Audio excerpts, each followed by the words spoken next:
எல்லோருக்கும் வணக்கம்.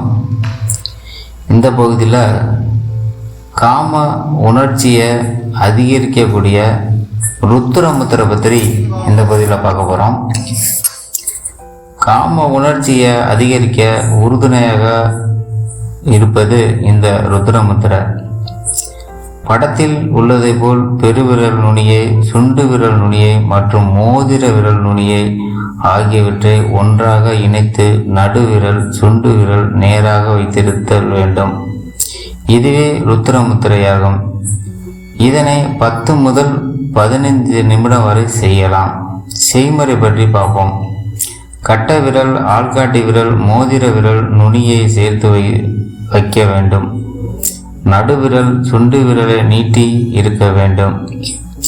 நாற்காலியில் நிமிர்ந்து உட்கார்ந்து கால்களை தரையில் பதித்ததோடு விரிப்பில் மீது சமணங்கால் போட்டு நிமிடம் வரை 10 முதல் 40 நிமிடம் வரை செய்யலாம்.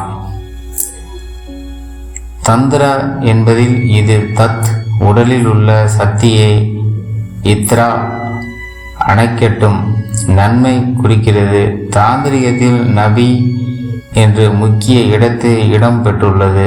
சிவ சம்பிரதையில் நபி சக்கரத்தை முக்கியமாக விரிவடைய செய்கிறது. பெரு விரல், சுண்டு விரல், மோதிர விரல் நுனியை ஒன்றாக சேர்த்து மற்ற விரல்களை நீட்டும்படி வைக்கவும். இவ்வாறு 10 முதல் 20 நிமிடம் வரை இந்த முத்திரை செய்ய வேண்டும். இதனுடைய பலன்களை பற்றி பார்ப்போம். இந்த முத்திரை தாம்பத்திற்கு உறுதுணையாக இருக்கும். புதுசாக திருமணம் செய்த இளம் ஜோடிகளுக்கு இந்த முத்திரை ஒரு நல்ல பலனை தரும். உடலில் இரத்த ஓட்டத்தை சீராக்கி எதிர்ப்பு சக்தியை அதிகரித்து தருகிறது. குறைந்த இரத்த அழுத்தம், மயக்கம், இதய கோளாறு நீங்கும். சோர்வாக இருக்கும் பொழுது இதை செய்தால் சோர்வு நீங்கி உடனடியாக புத்துணர்ச்சி கிடைக்கும். பார்வை திறமை கூர்மைப்படுத்தும். இரத்த அழுத்தத்தை பிரச்சனையை, சுவாச சம்பந்தமான சரீர பிரச்சனைகள், மன அழுத்தத்தால் ஏற்படக்கூடிய இறுக்கம், கழுத்தை, முதுகு எலும்பு மற்றும் மார்பு வலி ஆகியவற்றில் இந்த முத்திரை நல்ல பலன் தரும்.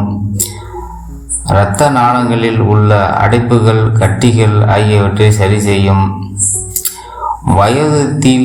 வயசானவர்களுக்கு ஏற்படும் நினைவாற்றலை பாதிப்பு கோளாறுகளை தடுக்க வல்லது.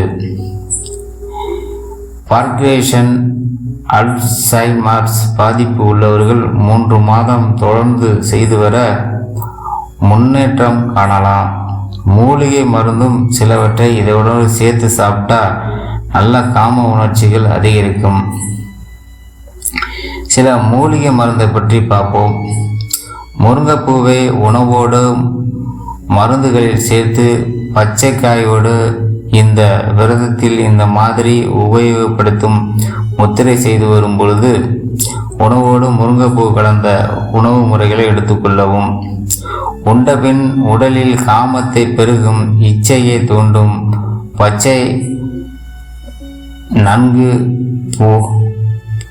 பச்சை பூவை நன்கு பூவை தினமும் இருக்க வேண்டும். முருங்கைப்பூ பச்சை பூவாக இருக்கணும். அதை தினமும் குழம்புகளில் சேர்த்துக்கொள்ள வேண்டும். அரைச்சி துவையலாக திங்கலாம். முருங்கைப்பூவை சேர்த்து கடைந்து மோருடன் சாப்பிடலாம். காமம் பல மடங்கு பெருகும். பயகரா உண்டானால் அதுபோல் காம உணர்ச்சிகள் வந்துவிடும். உடலில் பேய் பிடித்து ஆடுவது போல் முருங்கைப்பூவை சாப்பிடும் பொழுது பயகரா போல் நல்ல காம உணர்ச்சிகள் தூண்டும் என்று சித்த மருத்துவ நூல்கள் சொல்கிறது. காம உணர்ச்சியே அப்படியே அலைமோதி நிற்கும். பயகரா உண்டான ஒரு விதமான மின்சாரம் தாக்கியது போல் காம வலிப்பு வந்து போய்விடும். ஆனால் இந்த முருங்கை பயகரா உண்டால் உடலில் 72,000 நரம்புகள் இன்பம் கழிக்கும், ஏகாந்த நடனமாடும் என்று இந்த முத்திரை செய்யும் பொழுது முருங்கைப்பூ, முருங்கைக்காய் இதையெல்லாம் சேர்த்து உண்டு வர காம உணர்ச்சிகள் அதிகரிக்கும் என்று மருந்து, அதை யோக நூல்கள், மருத்துவம் சார்ந்த நூல்கள் கோருகிறது. ஸோ இதை புதிதாக திருமணம் செய்தவருக்கு இந்த வீடியோவை ஷேர் செய்து விடுங்கள். மீண்டும் அடுத்த ஒரு வீடியோவில் சந்திப்போம்.